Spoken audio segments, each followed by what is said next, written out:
മാനനീയം എന്ന സാംസ്കാരിക കൂട്ടായ്മയാണ് ഈ അപൂർവ മേളക്കാഴ്ചയ്ക്ക് വേദിയൊരുക്കിയത്.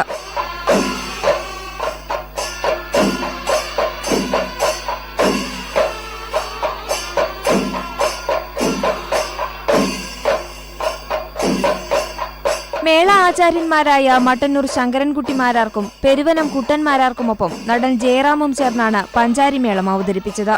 പഞ്ചാരിമേളത്തിലെ 3 മേളങ്ങൾക്ക് ഓരോരുത്തരായി പ്രമാണിത്വം വഹിച്ചു. 20 വർഷത്തിന് ശേഷം മട്ടന്നൂർ ശങ്കരൻകുട്ടിമാരാരും പെരുവനം കുട്ടന്മാരാരും ഒരേ വേദിയിലെത്തി എന്ന പ്രത്യേകതയും ഈ മേളത്തിനുണ്ടായിരുന്നു. മേളാചാര്യന്മാർക്കൊപ്പം നടൻ ജയറാമും കൊട്ടിക്കയറിയപ്പോൾ കലാപ്രേമികൾക്കും അതൊരു അവിസ്മരണീയ അനുഭവമായി മാറി.